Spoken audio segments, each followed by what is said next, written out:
A subscription to the China Africa Project's email newsletter is like getting a daily China Africa intelligence briefing delivered straight to your inbox every weekday at 6 a.m. Washington time. You'll get an in-depth review of everything going on in politics, trade, tech, culture, and more. And we don't just focus only on Africa, but also the Middle East and what China's doing throughout the global south.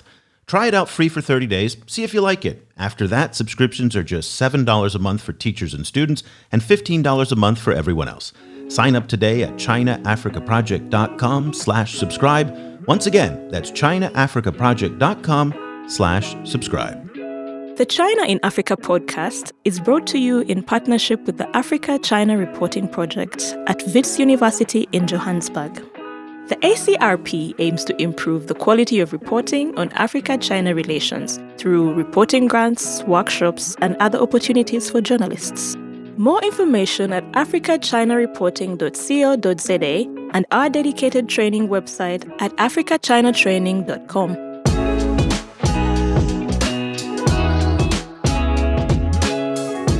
Hello and welcome to another edition of the China in Africa podcast, a proud member of the Sinica Network from SupChina. I'm Eric Olander, and as always, I'm joined by Cobus van Staden, the senior China-Africa researcher at the South African Institute of International Affairs in Johannesburg, South Africa. A very good afternoon to you, Cobus. Good afternoon. Cobus, one of the themes of maybe the past 2 weeks, but we could probably say the past 2 years, certainly, is this chasm between public sentiment in the civil society towards China and what governing elites and how they view China. And what we've seen in the past few weeks, just in the coverage that you and I do every day on our website and in our newsletter, especially out of places like the Democratic Republic of Congo, where one day after another, there's just a continuous stream of these videos that are popping up showing the maltreatment of Congolese workers and Congolese miners by Chinese managers. We're seeing instances of environmental abuse. Today, there was a story about how Chinese mining companies in the Democratic Republic of Congo are violating their permits, and 205 different Congolese NGOs have appealed to the prime minister to withdraw that license. And there's this real mounting frustration, not just in the Congo. We have seen it in Zambia. We've seen it in Kenya, lots in Nigeria this year and last year. Of course, last year, in the aftermath of the Guangzhou incidents, where hundreds, dozens, not quite sure how many, Black and African residents were evicted from their hotels and their homes in Guangzhou because of a crackdown on COVID-19 restrictions. That then spurred enormous backlash online. But yet, you would never know that from the leadership. And this was very interesting because just this week, and this is a story we covered a lot today, is the presidential elections in Zambia. And unlike previous years, where China was a prominent issue in the presidential campaigns, who can forget back in the early 2000s, Michael Sata, he rose to power on a populist anti-Chinese platform. Of course, when he became president, what did he do on his first trip overseas? He went to Beijing. That there shows what's happening. But right now, in the presidential campaign that's going on today as we record, by the time you listen to this, you'll probably know who the winner is. China was not an issue at all. And that's very interesting because in Zambia, over the past 12, 14, 15 months, been a lot of controversy over the presence of Chinese residents, Chinese migrants, and the question of Chinese debt. Now, that being said, there's a flip side to this because you look at social media, you look at the news media, and you think, wow, everybody hates China in Africa. But then you look at the data, and it tells you a totally different story.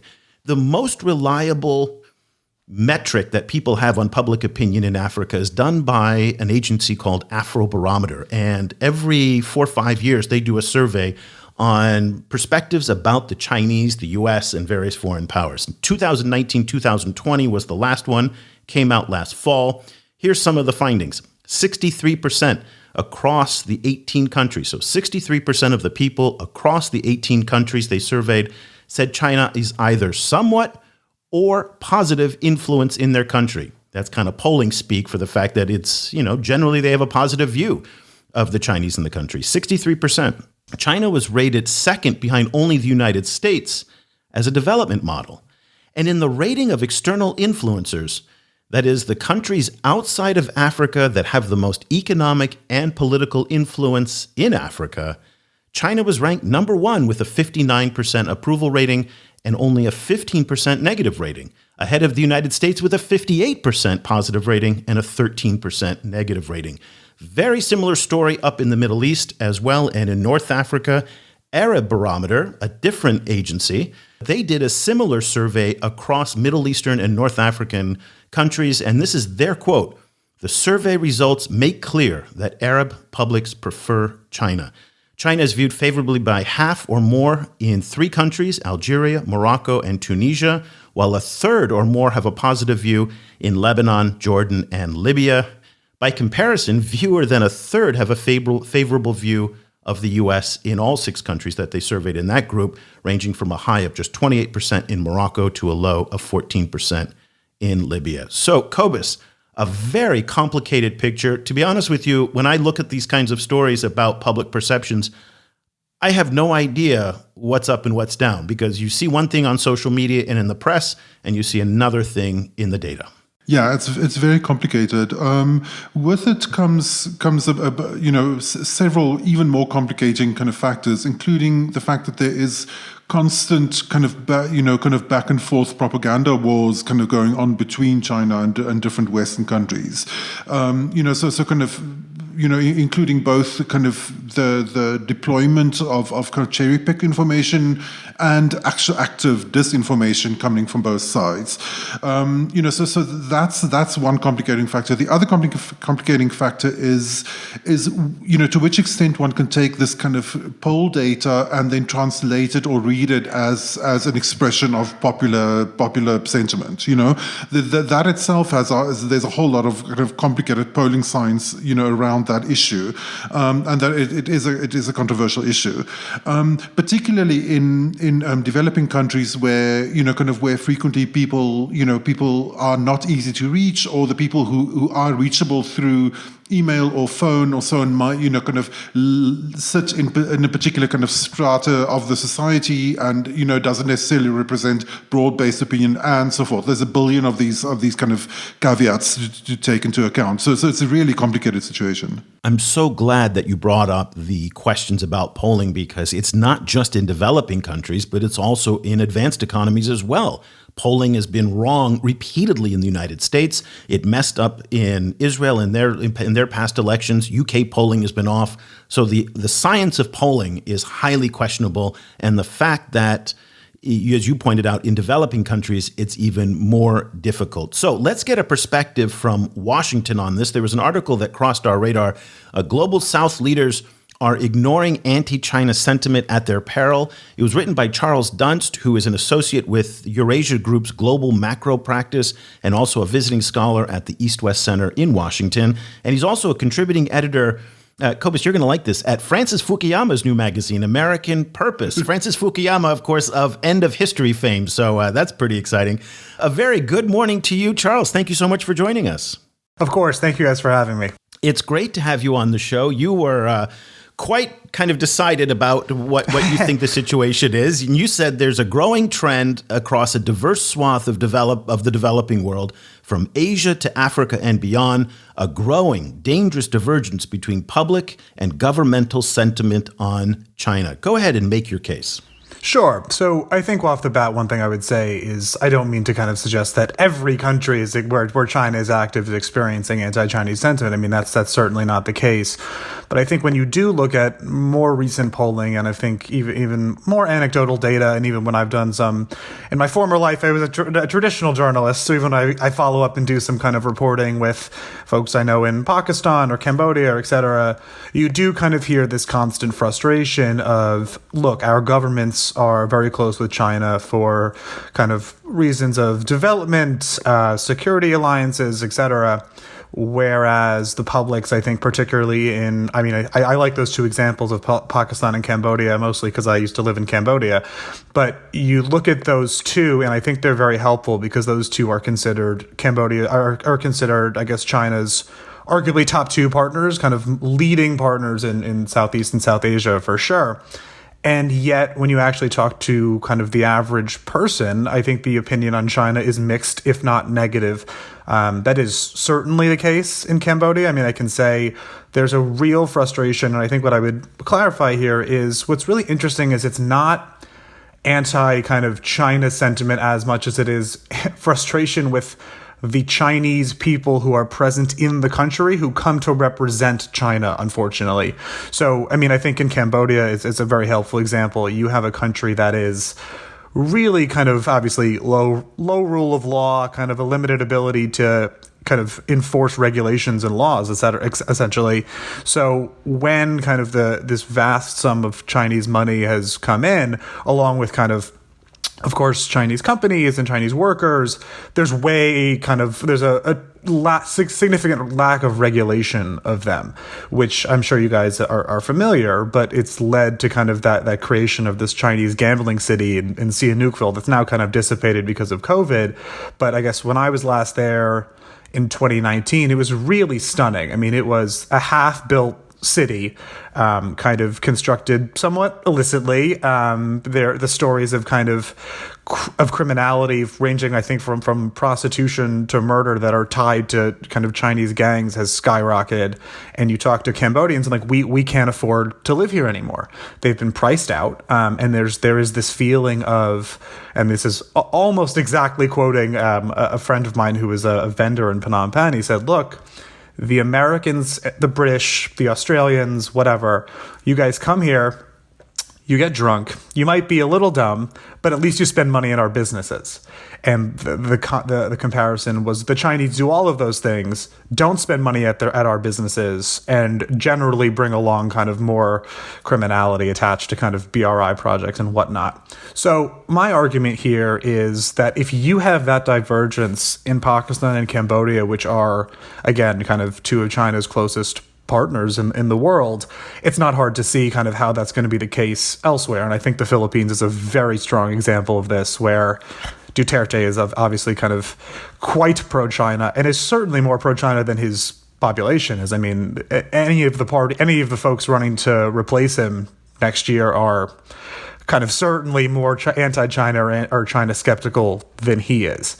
So my general argument is I think China has very much succeeded in some form of elite capture on this front. In that has been very helpful for them to get these developing countries on board. I mean, there's no question where underdevelopment and poverty are the most pressing issues.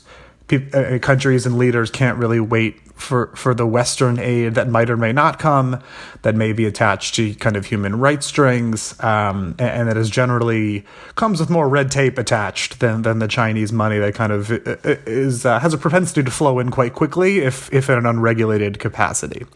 So it's a very mixed picture, I think, as you were saying before, but I am concerned to see the gap growing. I think Pakistan is, again, a very helpful example. You've already seen anti-China violence bubble over in Vietnam, I want to say 5 or 6 years ago. And the Vietnamese government's kind of that's a whole separate category of that's like talking about Mexico-U.S. relations. You know, I mean, there's deep history there that makes it much more cloudy. Cobus, what's your take on the argument here? Well, yeah, on that point particularly, it seems to me that recently, a few weeks ago, we spoke with Nargis Casanova from Harvard about Central Asia-China relations, and during that discussion, we also came to a very similar point, which was that countries with like historical border relations with China, or countries who've just lived physically close to China kind of for a long time, tend to have a different relationship with China than countries that are far away, like in Africa. So I was wondering kind of how you draw that line, because so some of the major kind of examples that you mentioned, like the Philippines, for example, are in active dispute with China around issues like the South China Sea. Do you see similar kind of anti-Chinese trends in countries that don't have these kind of live kind of hot button issues kind of currently simmering, or do you see kind of similar trends close up to China and far away? Sure. No, it's a really interesting point. I think I would agree that countries kind of close to China do generally kind of have more difficult relationships with China. I mean, I think my real background is Southeast Asia. I used to live there, and you can certainly see it kind of across that region, of course. I mean, Vietnam, Philippines, Malaysia. But it's interesting. I mean, again, Cambodia is an interesting example because there is no South China Sea dispute with China, and yet I think the public relations are still a little bit strained. And even when you jump kind of further afield, I mean, you have pluralities of Turks that have a negative view of China, which is kind of fascinating. And I think that probably relates to kind of China being seen as irreligious, as anti-Islam. And I think the Uyghur persecution certainly does not help that. But I wonder, I think you've certainly seen anecdotally, obviously, kind of you've seen anti-Chinese violence in Argentina, you've seen anti-Chinese violence in Zimbabwe and in Zambia, and I think it's not hard to see how particularly post-COVID, or kind of, I guess, mid-COVID, there has been a real frustration, I think, around the world. I mean, I think what was really fascinating, for me at least, was when kind of these Thailand protests started last year, and it was obviously not at all China related, but I think there was all these kind of Chinese Twitter bots that came down on the side of the government and saying, you shouldn't be protesting against the king, you shouldn't be protesting against the prime minister, whatever. And that promptly kind of organized a bunch of Thai kind of responses that garnered coverage in Reuters and around the world as basically saying, no, we also have problems with China. It's not just the government, it's China too. So I think it's decidedly, I would agree, first off, that I think definitely countries on China's border have a tougher experience with China. I think that bears out when you think of a country like India as well, where anti-Chinese sentiment is now really kind of skyrocketing, owing largely to the border skirmish, I guess, that's relatively recent. So I think, again, Africa is, as you guys know better, certainly better than I do, is too big a continent to kind of to describe in kind of one sentence or one thing. But I definitely think there are certain countries in which you have seen antipathy towards China being on the rise, despite the fact that they're, of course, nowhere near China. And I would think of Argentina as another example on that front as well. I guess, I have a little bit of a problem with the argument because there's a lot, I don't disagree with the fact that there's a lot of anti-Chinese sentiment in many countries around the world. I think that generally comes with being a power as big as China is. There is no global power as large as China or the United States that doesn't suffer these types of issues.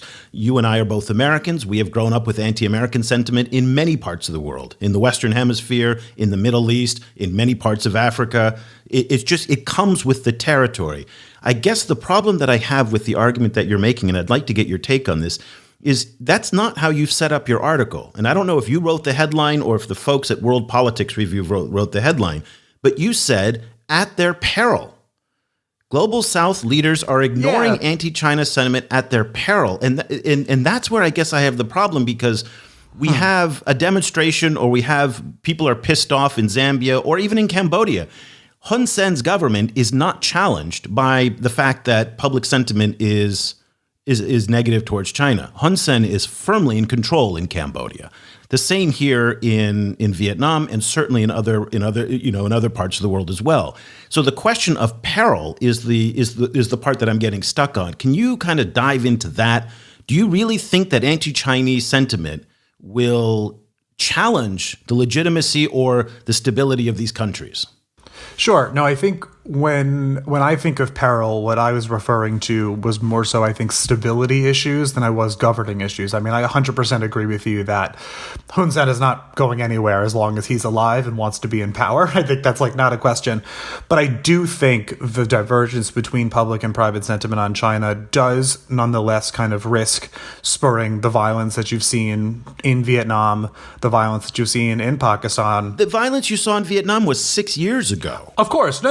I'm not disagreeing. And I've been here for 12 years. That was one instance in 6 years. And I guess, but you don't have any data to back up the argument. It's all anecdotes, and anecdotes are powerful, but we don't know necessarily how deep or how broad that sentiment runs. Because again, as we pointed out, the survey data says otherwise. How do you make that argument based on anecdotes alone? So it was interesting, actually, that you mentioned the Afrobarometer data. I think it was of the 18 countries, if you actually look, it was the positive view of China actually declined from 2014-15 to 2019-20. And I want to say 14 or 15 of them, which is minor, but I think relatively important. No, I think this is an argument that is a little bit future looking. And I think there is no question that, again, I think the Philippines is, I know you guys don't like the kind of argument of obviously countries being close to China and that it's very different from Africa. And it certainly is very different from Africa. But I mean, in the kind of COVID world, since the pandemic really started, you have seen these protests in Manila that had to be broken up. You've seen them as well. You've seen anti-Chinese violence in Zambia, I'm sure, as you guys know, and you've seen it in Argentina as well. And if that's not a diverse swath of countries, I don't know what is. And I definitely agree with you that Hun Sen's government is not at risk. I think very few of these governments, particularly the undemocratic ones that are relatively stable, are certainly not at risk to falling because of anti-Chinese sentiment. I think it runs the risk of being yet another issue. I think that's how I would think about it, is these are countries that are largely kind of not well run. There are poverty issues, underdevelopment issues, and particularly during COVID, I mean, you're having kind of deep inequality issues. There's going to be limited fiscal space to maneuver moving forward. So these countries are not in a good place. And I think where you're going to have kind of public frustration on a vast array of issues, my concern is that anti-Chinese sentiment could become yet another one of those issues that risks instability. I think I want to say again that I don't think governments are necessarily at risk of falling, but this is at risk of becoming just another headache for them. Is how I would kind of explain it. In your article, you raise the few cases we've seen over the last few years where the Chinese government actually intervened in other countries to remove Chinese nationals or to evacuate Chinese nationals from those countries. Do you foresee more of these kind of incidents happening in the coming few years? Yeah, I think it's interesting because as much as I think China wants to avoid it as much as possible. But I think since Libya, they know that it's going to kind of increasingly become common. And I would argue that it is going to become increasingly common, but it's going to depend on the country. I mean, I think Myanmar is an interesting case because, I mean, it's kind of largely not a functional state, and it wasn't largely functional before the coup anyway. And that's relatively easy. It's on China's border. They can kind of order state-owned enterprises to leave. But I mean, as much as a kind of state-run media is saying, well, we're going to go into Pakistan and pull out Chinese folks, that seems extraordinarily unlikely to me. I mean, Pakistan is a deeply complicated country, as everyone kind of knows. So it's interesting to me because I do think that these types of interventions are going to become more likely. And yet, I think China should, frankly, kind of look at the United States and understand how badly these have gone in the past and how deep the ramifications can be domestically. I mean, I would think to Somalia with Bill Clinton in the 1990s and think about just how those few American soldiers kind of dying in the streets of Mogadishu was so disruptive domestically. And I think particularly in a China that is now so kind of nationalistic after years of patriotic education and the way Xi has kind of reorganized, I guess, the system in many ways, I would be concerned if I was sitting in Beijing and thinking, all right, what state might collapse next? And what are we going to have to do to get our people out? And will there be videos and photos going around social media of kind of our people being beaten or our people being killed or whatever? Because that I actually think is an interesting risk to kind of the Chinese government itself. Yeah, I don't actually see that. And again, I'm enjoying our discussion here. So, and this is all in the spirit of having a great discussion. But so here's part of the problem. The social media impact that is common in Western politics, well, let me just rephrase that. That's common in every other country except China because China's walled off from the rest of the world and completely decoupled from the rest of the world on social media, doesn't impact the Chinese because, number one, people can't see Facebook, Twitter, WhatsApp, and all of that. And they can't even see TikTok.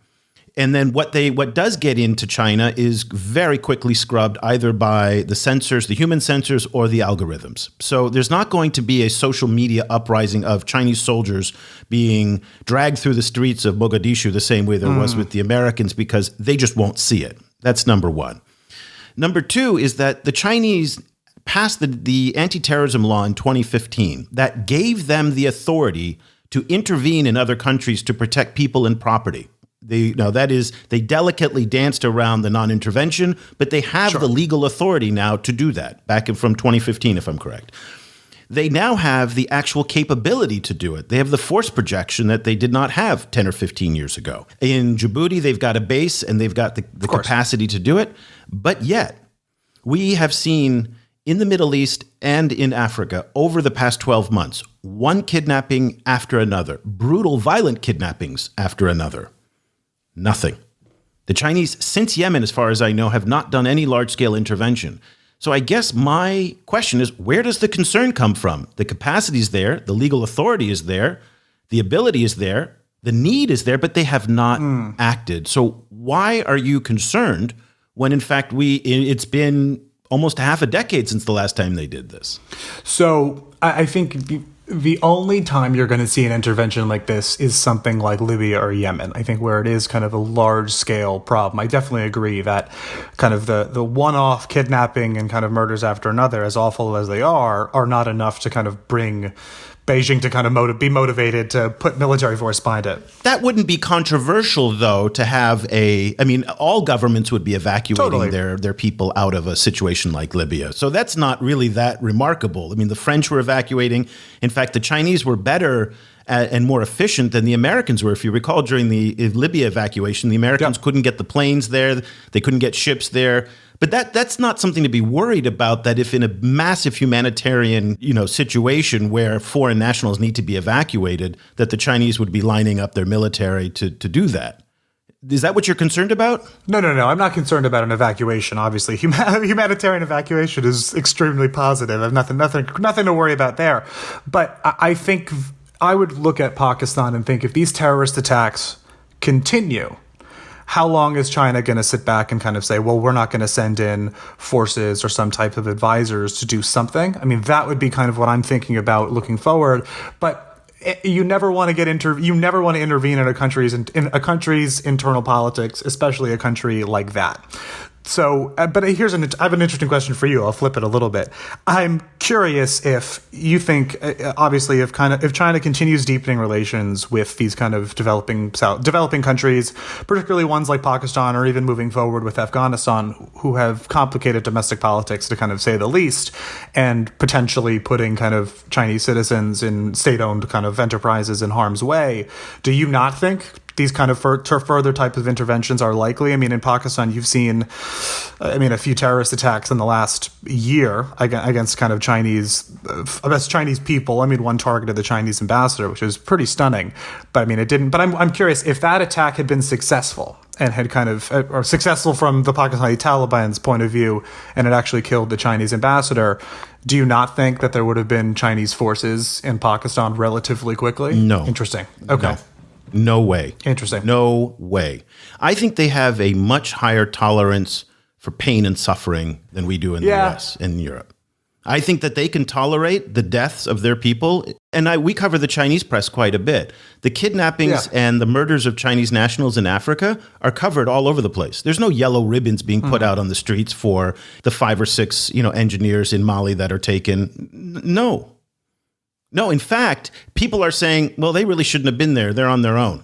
Totally. Do you know what I mean? So there isn't that public pressure that's putting onto the government to intervene. But I certainly do not think that they would violate their, deploy military forces into another country for retaliation or to rescue an ambassador. There's no precedent for that as far as I can see. That's not to say that they won't do it one day, but I don't know where that concern comes from, because we just haven't seen that. Well, Eric, I guess, I tend to agree with you on kind of on this particular point, but I guess the wider question is, like, as China's influence as a global superpower grows, it's gonna face one of those situations at some stage, right? And there we're not talking about, for example, a terrorist attack against a hotel, but say the blowing up of an embassy. Like, for example, the accidental bombing of the Chinese embassy in Belgrade during the Kosovo War. That ended up being a situation that couldn't be avoided or couldn't be ignored on Chinese state media, and where the government was forced into some kind of gesture, right? So I mean, if that kind of, God forbid, that kind of thing happens, then at some stage China is going to have to face what its options are as a superpower, right? So what do you think those options are going to look like? Actually, I want to ask both of you guys. I think it depends what country this happens in. I think that will guide so much of it. And I want to be very clear to people listening to this. I am not saying this to defend the Chinese or endorse the Chinese in any way. They can do that on their own. I'm actually more taking issue with Charles's argument here, just for the spirit of our discussion here. So I want to clarify that. But I think in Washington, you hear this hysteria that comes up about the Chinese military expansion, and the Chinese are going to do this, and the Chinese are going to do that. So I will clarify. I've only been in Washington a month, so I'm not too. I'm not too looped in. You don't have your card-carrying Washington card. Exactly. That's funny. No, but I think. I totally agree with you, actually, that it depends on the country. First off, I think China, I would hope, knows better than say the Chinese ambassador is targeted in a country like Iraq. I think China knows better than to say we're going to send our foreign forces into Iraq following what's been the case there for 20 years and kind of how much antipathy there is towards outside intervention. And I think the same goes for somewhere like Afghanistan. But I wonder if, say, some kind of... this would be a little far-fetched, but if we're thinking down the line... Say perhaps there was a terrorist attack against kind of a Chinese ambassador or an official. I think a Chinese official, not a private citizen kind of attached to a BRI project, but an actual official in a country like Cambodia or a country like Laos. I am picking those two because I think they're probably the two most China-aligned in Southeast Asia. I would be surprised if there was not some kind of Chinese forces sent in there to do some type of investigation or kind of whatever, some gesture. Well, they did a rendition in Thailand, if I'm correct. Yep. And so there might be a rendition which is highly covert, the same way that U.S. intelligence did renditions in Black Ops as well. But that's a very different thing than what we've been talking about in terms of full-scale types of interventions. Do you know what I mean? With this, sending in the Delta Force the same way that the Americans did into Iran and whatnot, or tried to do into Iran. And I guess we veered very far off of our topic here, but it's an interesting discussion nonetheless. And I think, but it just gets to this point a little bit that I feel that, again, you were picking up a lot of examples. So, for example, you quoted Zambia, and admittedly, you have come clean that you're not an Africanist or a Zambian specialist. But you said in late May, a trio of Zambians beat 3 Chinese textile workers to death in the capital, Lusaka, just days after its mayor accused Chinese factory bosses of slavery reloaded. The fact is that those murders had nothing to do with China. It was a robbery by ex-employees. Sure. And so I don't think those are examples that get a lot of attention in U.S. and European media as somehow connected to China. But it turns out that on the investigation, they were robbing the place, and they murdered the Chinese owners, and then they burned the place down because they wanted to conceal evidence. But there was no political motive in anything that they did. And that's where I get a little bit nervous when we kind of string together these types of anecdotes, because in every country that has immigrants, you do have these types of tensions. If we in the United States looked at every single time, and this is what Trump tried to do, every single time an immigrant did something, he said, see, that's it. And I fear that we're in that space a little bit there. Yeah, no, it's an interesting point. I mean, I definitely am not trying to I'm definitely not trying to model Trump on that front or any other front, I think. But no, it's an interesting point. And I think I take your point on Zambia, and I will say that I did not know that. My only experience with it was through the Western media, which again makes sense as a non-Africanist, I guess. In relation to this, I was wondering too, like, how does one draw the line between kind of characterizing these kind of incidents as kind of an emanation of anti-Chinese sentiment, or like a kind of the way you can kind of read them as the population in some kind of ways expressing its, this kind of like decision about China, like yay or nay on China, and to which extent, like as Eric mentioned, crime is an issue, but another issue is racism, right? So, for example, like all of the anti-Asian hate crimes that we've seen in the US over the last 2 years or so, to which extent can we read that as this kind of referendum from the American public about what they feel about China, and to which extent is it just reflecting entrenched and structural racism within some American communities? You know what I mean? Like, kind of like how do you, in the writing of the article, how did you go ahead? How did you go or how did you proceed to kind of to try and kind of like work out those kind of framing issues? Sure. Yeah, I think it's a good point. I think racism definitely plays a role here. I think there's no question. And I think when you look at I think I would say off the bat in the United States, I don't think it's necessarily kind of the anti-Asian hate is a referendum on China.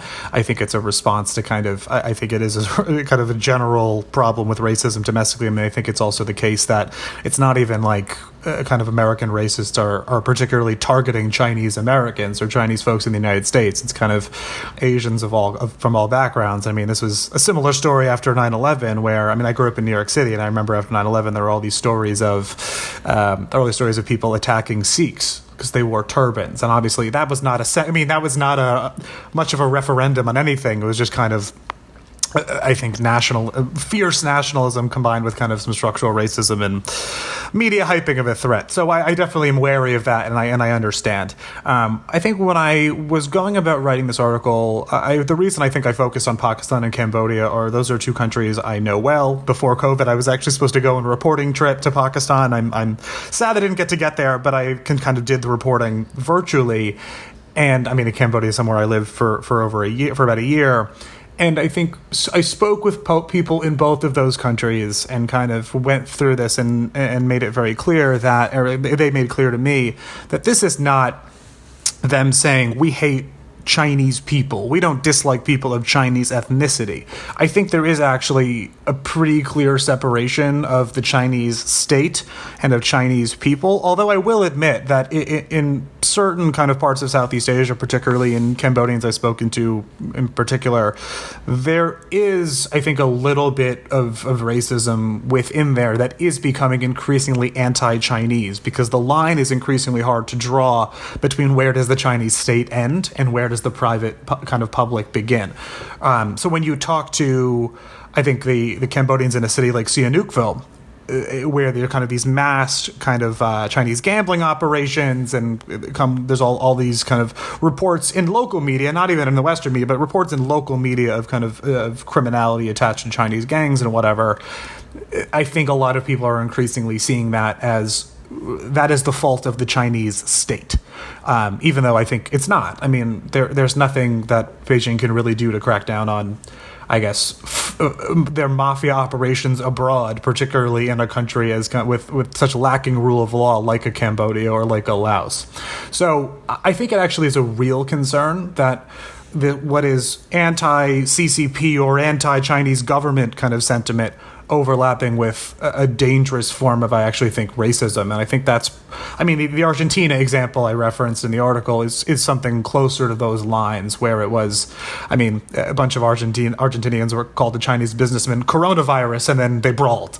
That's not rooted in kind of that's not necessarily anti-Chinese government. That's racism. But I think it's interesting when those two overlap. I think you do have an increasing kind of problem where if Chinese nationals abroad are facing both kind of frustration on one level with their government's policies, as Americans have forever, maybe at a different kind of scale in certain parts of the world, that's not a huge issue alone. But when you mesh that with kind of what has increasingly, I think, become a form of violent racism, I think that's a real worry. Let me put a different narrative to you, and just to Sure. get your take on it, because this is how I see it, and I'd love to hear what you think about it.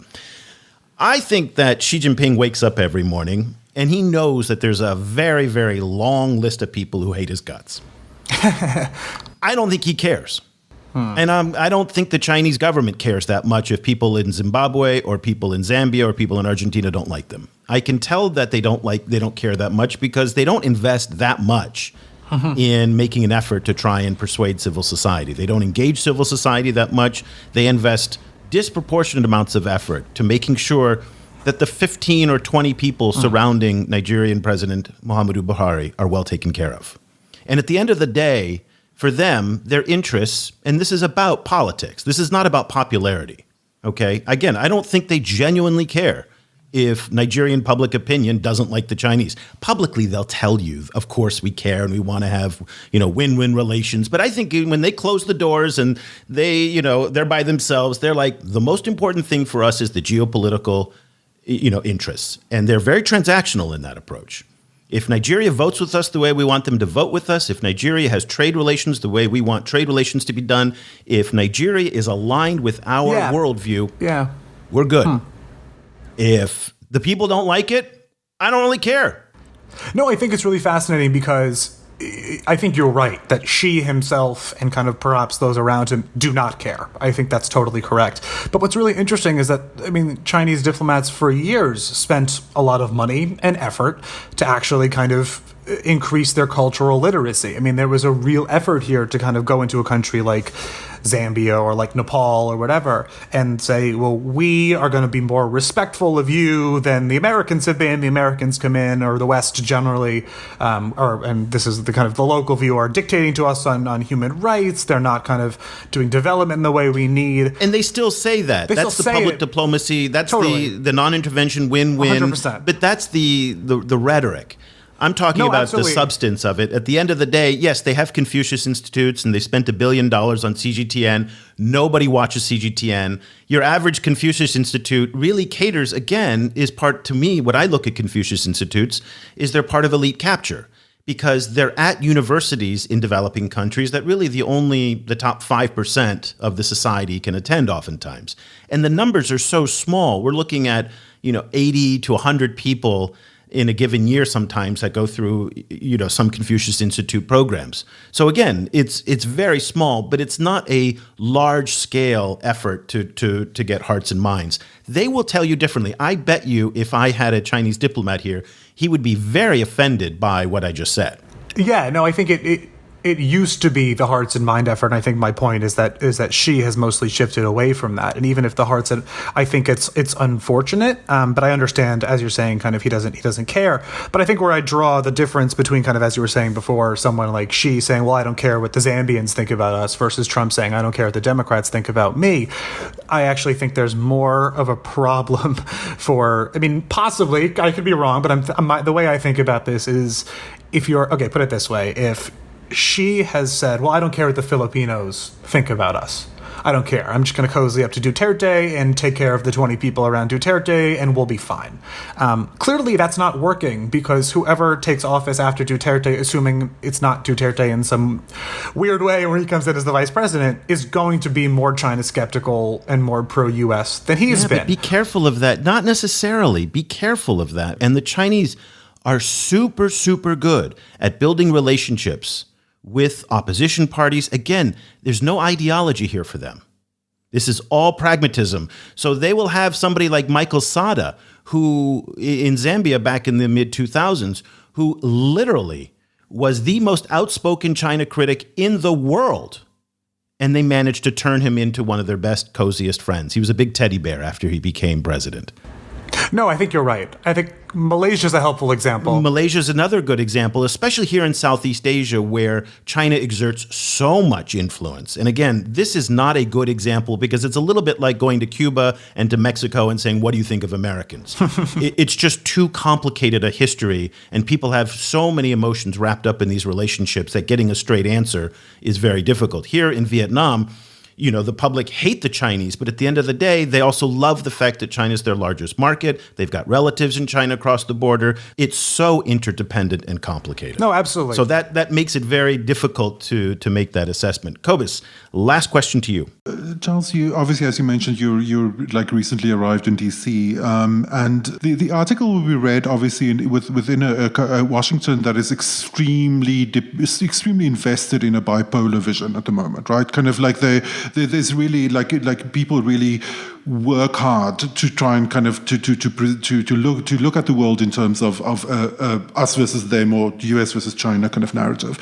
So do you like what are the kind of takeaways that you would like that particular audience to take from the article? And do you worry that it might be that they might be like, oh, okay, like, kind of like China is unpopular everywhere, i.e. we're winning, right? Like, do you kind of foresee that would be the takeaway, or kind of what do you see the kind of like conclusions that Western countries should take about their own position in the global South from this dynamic you're describing? Well, I hope that's not the takeaway. I hope we're winning is not the takeaway, because I think that's extremely not the case. No, I think as much, and I think as our conversation has kind of has touched on, as much as I think at least that there is kind of a rising anti-Chinese sentiment in many countries around the world, that certainly does not mean that the United States is winning, or that the West is winning. I think because is apparent everywhere, but I think is arguably most apparent in Southeast Asia, as much as kind of American rhetoric and American kind of military support and diplomacy is welcomed, if there's no kind of economic assistance or trade plan attached, I'm not going to say it's irrelevant, but you're not going to pry away kind of countries that are somewhat firmly kind of aligned with China or balancing China. You're not going to pry away those countries without kind of an real kind of economic plan, which the United States doesn't really have. I mean, that's kind of my fear in Asia is it's nice to kind of jump around Southeast Asia and talk nicely with all the kind of leaders, but we're not in the TPP, and kind of China is the region's kind of economic benefactor. So I'm not exactly... I certainly don't think the United States is kind of winning. And I think, again, in a place like Southeast Asia, I think balancing is more likely to kind of be the future moving forward, with the exceptions of Cambodia, Laos, and now kind of post-coup Myanmar. But I don't think the Philippines is going to say, we're pro-US, we're anti-China, say goodbye to China.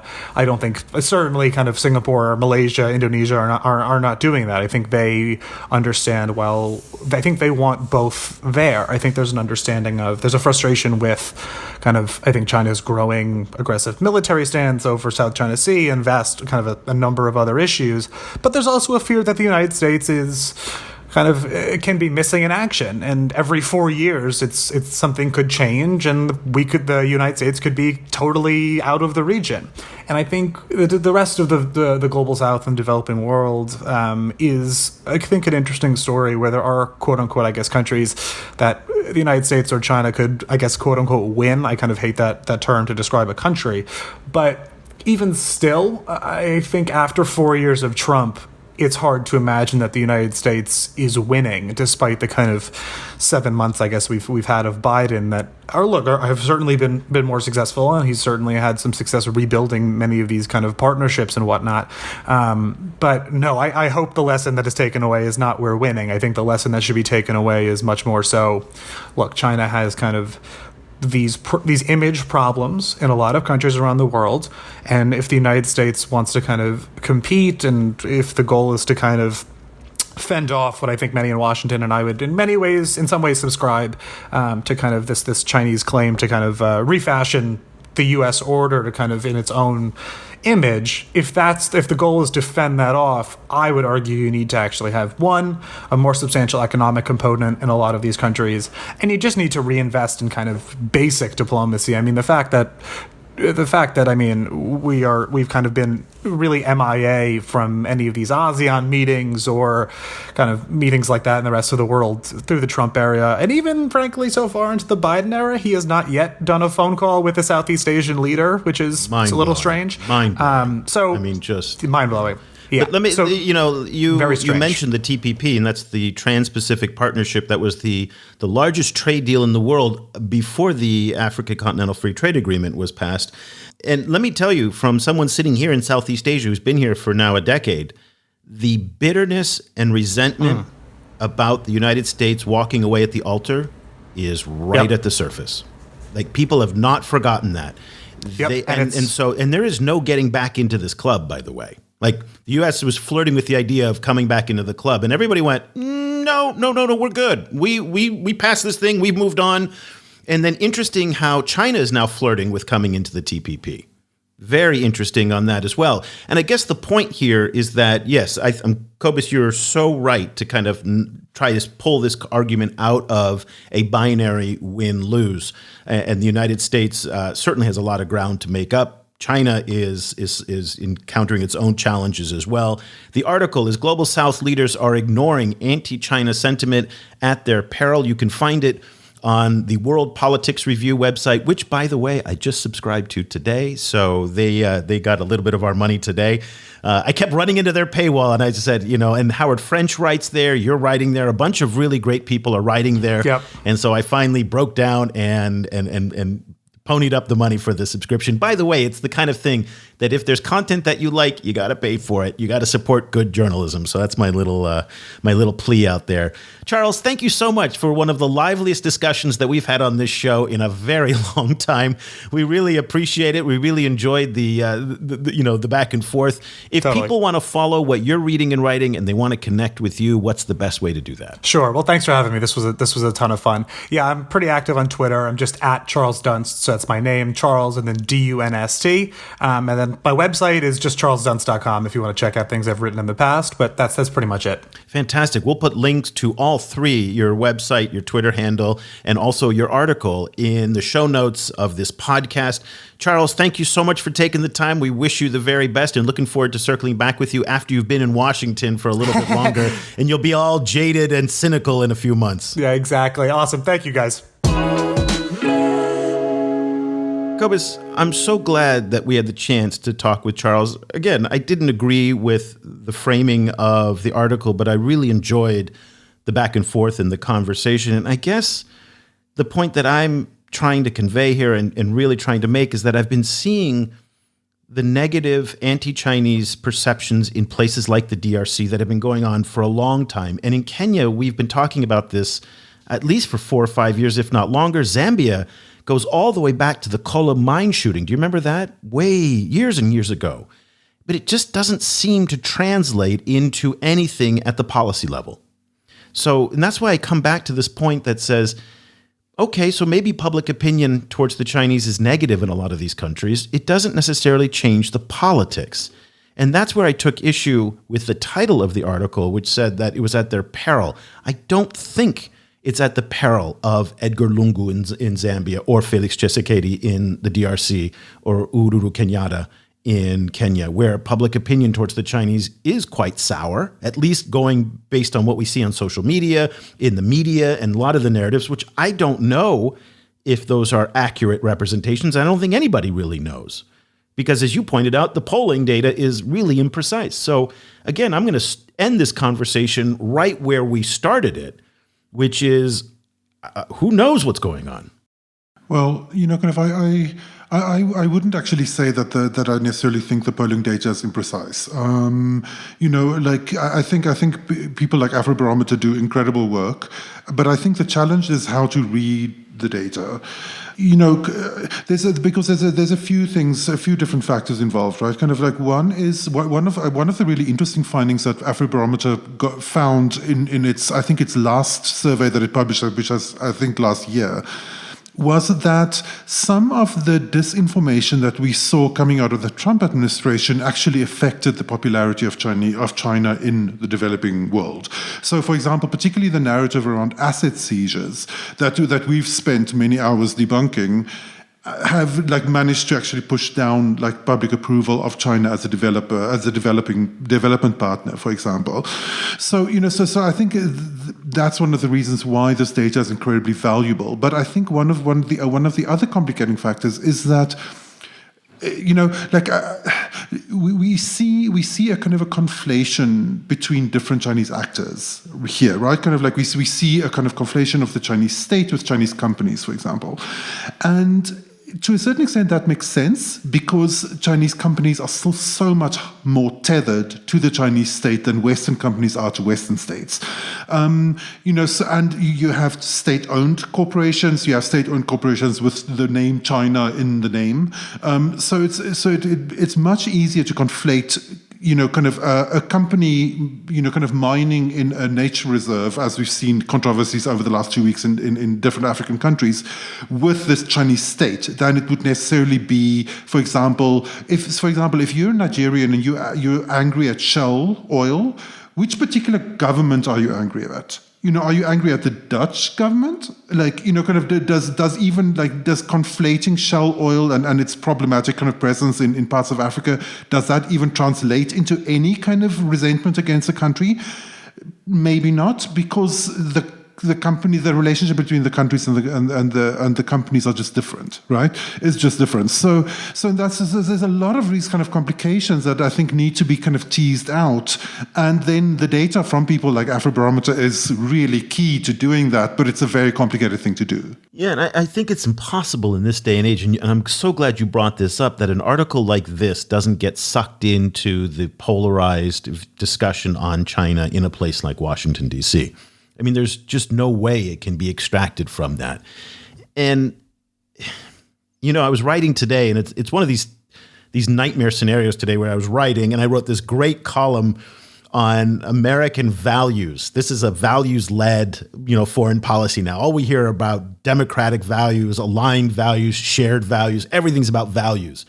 And so in the context of Chinese public opinion towards the Chinese being negative, again, I think that a lot of people in Washington will take that as being, well, people perceive us as being good. And our new values-led foreign policy is an embodiment of that. And yet on the same day that they're talking about values-led foreign policy on Capitol Hill, these were testimonies on Capitol Hill, the administration approved a $1.3 billion, the annual normal military subsidies and aid for Egypt. And I think just people are exhausted from that. Do you know what I mean? Like, you're speaking out of both sides of your mouth. How can you say that we are going to align ourselves with democracies and we're only going to really cherish democracies and we're going to be values-led, and then here you go, $1 billion to a dictator? I mean, it's just, it's exhausting to listen to this. And yet people in Washington continually take themselves seriously and saying, don't look over my shoulder at the horrific things that are going on in Egypt that are underwritten by American military aid. Look at my little shiny B3W kind of, bell and whistle that I'm holding up, which has no backing to it. B3W, where's that now? Do you know what I mean? That's the part that I'm just like, ugh. So I think the U.S. would be so much more effective in these kinds of arguments if they had some substance actually backing up the rhetoric. Yeah, I agree with that. But I think one of the questions that then raises is, we're living in, kind of, it's Joseph Nye's world and we're just living in it, right? Kind of he's, for those those who are listening who are not, isn't a kind of massive nerd on these issues. Joseph Nye was the Harvard academic who coined the concept of soft power. And since soft power was coined, it became gospel, right? Kind of the idea that kind of that a country, the popularity of a country, translates into a form of foreign, like, geopolitical kind of power or leverage, and that the values projected by the country is key to that leverage. This concept has essentially taken over, kind of political thinking in many, many capitals around the world. But I think all of these complications that we're kind of prodding at and pulling at different strings at shows that it's not nearly as simple as that, right? Like the how you get foreign governments to work with your government and the kind of pressures that these governments are under, and the way that popular opinion about a country translates into policy outcomes at the government level, none of those things are clear, right? Kind of none of those dynamics are as clear and as kind of simple as a kind of a classic soft power kind of argument would seem to make them. And yet there's very little kind of questioning of that concept, right? Kind of, and all of this ideas of kind of value-based foreign policy, all of that is kind of, different versions of that same kind of idea. But I think it's not really nearly clear that that is actually how governments are swayed. I think there's still a perception in many parts of the United States that if people smoke Marlboro cigarettes, go to McDonald's, drink Starbucks, and wear Levi's jeans and listen to Beyonce, that they like American policy. And that's the classic Joseph Nye connection, that is, American culture leads the way and then opens up the door to be more amenable to U.S. foreign policy and the United States as a country. I think the contradictions, both vis-a-vis China and the United States, can live side by side. So a 17-year-old Nigerian, which is the typical Nigerian today, population-wise and demographically, has a Huawei phone or a transit phone, listens to boom play music, watches Kung Fu on Star TV, maybe even enjoys Chinese food, but has no affinity necessarily for China itself, those can live perfectly, together. Same thing with the United States. I think that's a hard jump for a lot of Americans.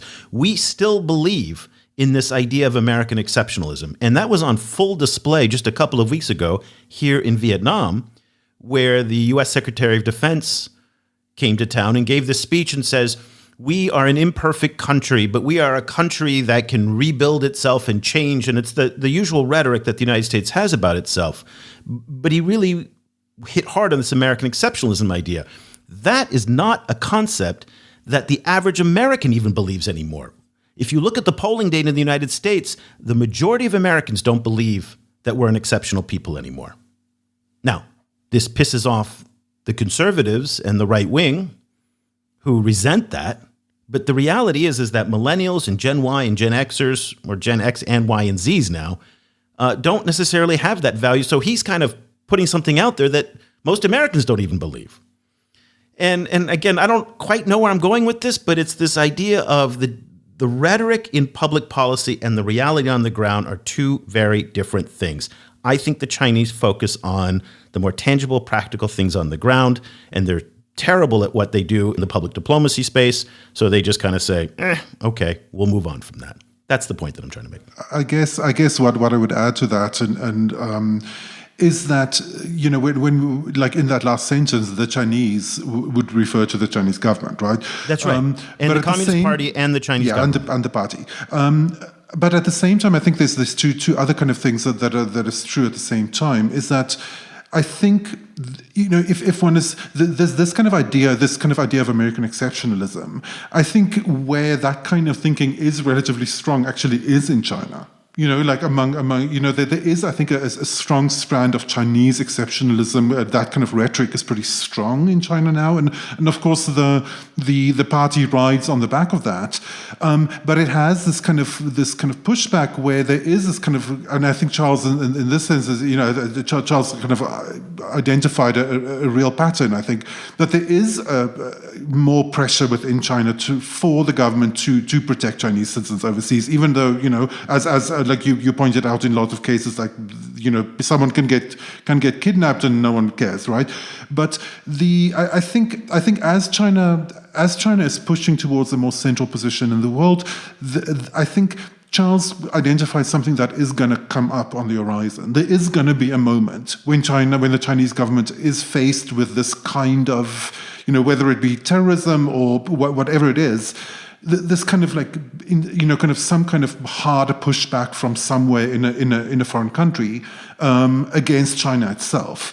Like, kind of drawing in or pulling in Chinese citizens. And what do you think they're going to do? Way. They just lost 9 people in Pakistan. I mean, what do you think they're going to do? Well, there's the question. I think like this, like we are seeing increasing, like we are seeing more and more of these kind of problems popping up around the world as there are more Chinese people around the world. At some stage, one of them is going to be so big that it's going to become a kind of a social media perfect storm within China. It's not going to be possible for simple censorship to block it out, and then Cobus. we're in a different field, Cobus. right? Then we have to see what they're going to do. Oh, my good friend Cobus, never underestimate the Chinese ability to censor content.